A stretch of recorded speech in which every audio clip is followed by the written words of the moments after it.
நிகழ்தகவு. ஒரு வயது ஆண் குழந்தையுடன் மருத்துவமனைக்கு ஓடிய தாய். குழந்தையின் உடல் அனல் போல் கொதிப்பதாக கதறி துடித்து கபட நாடகம். குழந்தையின் உடலில் இருந்த காயங்களை பார்த்து அதிர்ந்து நின்ற டாக்டர். குழந்தையின் உடலில் சிகரெட்டால் சூடு வைத்து வாயில் சாராயத்தை ஊற்றி சித்திரவதை. உயிர் கொடுத்த தாயே யமனாக மாறியது ஏன்? உண்மை வெளிவந்தது எப்படி?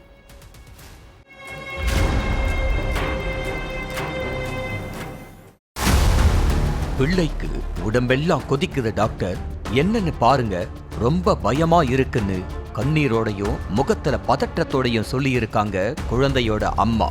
உடனே அந்த ஒரு வயசு குழந்தைய பரிசோதனை பண்ணி பார்த்தப்ப உடம்பு அனலா கொதிச்சிருக்கு. அப்புறம் குழந்தைய வச்சிருந்த துணியை எடுத்துட்டு பார்த்தா உடம்பு முழுக்க சூடு போட்ட தடம் இருந்திருக்கு. குழந்தையோட உடம்புல சூடு வச்ச மாதிரி இருக்கே, அதுவும் ஒரு இடத்துலயோ 2 இடத்துலயோ இல்ல, 10 இடத்துல சூடு வச்சிருக்காங்களேன்னு ஷாக்கான டாக்டர்களும் நர்ஸுகளும் குழந்தையோட அம்மா கிட்ட என்ன ஏதுன்னு கேட்டிருக்காங்க. அதுக்கு அதெல்லாம் அப்புறம் பாத்துக்கலாம் டாக்டர், முதல்ல குழந்தைய காப்பாத்துங்க, காய்ச்சலுக்கு ஏதாச்சும் ஊசி போடுங்கன்னு மழுப்பலா பதில் சொல்லி இருக்காங்க. இதுல ஏதோ வில்லங்க இருக்குங்கிறத புரிஞ்சுக்கிட்ட டாக்டர்கள் உடனே போலீஸுக்கு போன் பண்ணி விஷயத்த சொல்லி இருக்காங்க. அதுக்கப்புறம் ஹாஸ்பிட்டலுக்கு வந்த போலீஸ் குழந்தையோட அம்மா கிட்ட விசாரிச்சப்பதான் குழந்தையோட உடம்புல இருந்த காயத்துக்கு பின்னாடி உள்ள அதிர்ச்சி விஷயமே தெரிய வந்திருக்கு. இதுக்கு நடுவுல ட்ரீட்மெண்ட்ல இருந்த குழந்தையும் உயிரிழந்ததால கொலை கேஸ் ஃபைல் பண்ண போலீஸ் தீவிர விசாரணையில இறங்கினாங்க. கன்னியாகுமரி இறைவன் துறைங்கிற பகுதியைச் சேர்ந்த சீனு பிரபுஷா தம்பதிக்கு 2 ஆண் குழந்தைங்க இருக்காங்க. மூத்த மகனுக்கு 3 வயசு, 2வது மகனுக்கு 1 வயசு. சீனு கூலி வேலைக்கு போய் குடும்பத்தை காப்பாத்திக்கிட்டு இருந்திருக்காரு. இந்த சூழல்ல பிரபுஷாவுக்கு வீட்டு பக்கத்துல உள்ள ஹோட்டல்ல வேலை பார்த்த சதாம் ஹுசேனுங்கிறவரோட பழக்கம் ஏற்பட்டிருக்கு. இந்த பழக்கம் நாளாக எக்கு தப்பான உறவா மாறி இருக்கு. 2 பேரும் அடிக்கடி தனிமையில சந்திச்சு பழகின விஷயம் சீனு காதுக்கு போய் அவரு மனைவி பிரபுஷாவை கண்டிச்சிருக்காரு. அதே மாதிரி சதாம் ஹுசேனையும் கண்டிச்சிருக்காரு. ஆனா பிரபுஷா கணவன் சொன்ன எதையும் காதுல வாங்கிக்காம சதாமோட உறவுல இருந்திருக்காங்க. அதனால மன உளைச்சலுக்கு ஆளான சீனு மூத்த மகனை தூக்கிக்கிட்டு தன்னோட அம்மா வீட்டுக்கு போயிட்டாரு. அதுக்கப்புறம் பிரபுஷா தன்னோட 1 வயசு மகனை தூக்கிக்கிட்டு சதாம் ஹுசேனோட போயிட்டாங்க. மயிலாடி உள்ள கோழி பண்ணையில வேலைக்கு சேர்ந்த பிரபுஷாவும் சதாம் ஹுசேனும் அங்கேயே ஒரு வீட்டை வாடகைக்கு எடுத்து வாழ்ந்துட்டு இருந்திருக்காங்க. சதாமும் பிரபுஷாவும் தினமும் நைட்டு நேரத்துல மது குடிச்சிட்டு தனிமையில இருப்பாங்கன்னு சொல்லப்படுது.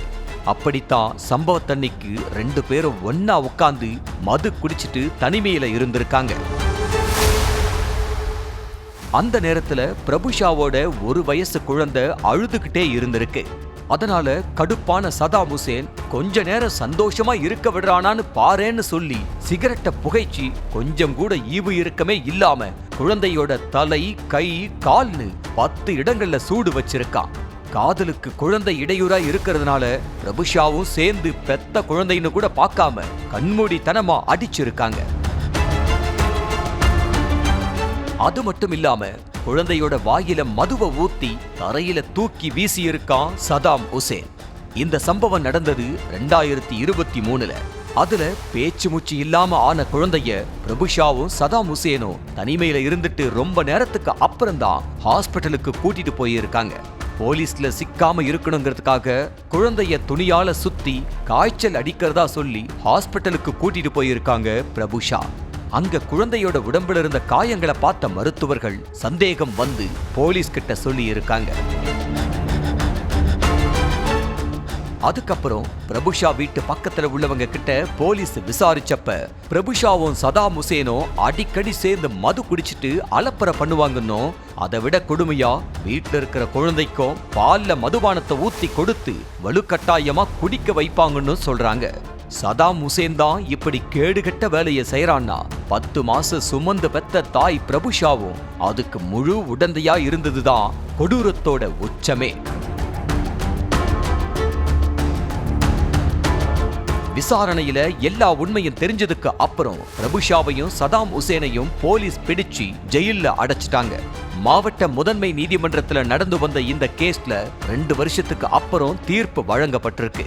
தாய் பிரபுஷாவுக்கோ சதாம் ஹுசேனுக்கோ ஆயுள் தண்டனை வழங்கி உத்தரவிடப்பட்டிருக்கு.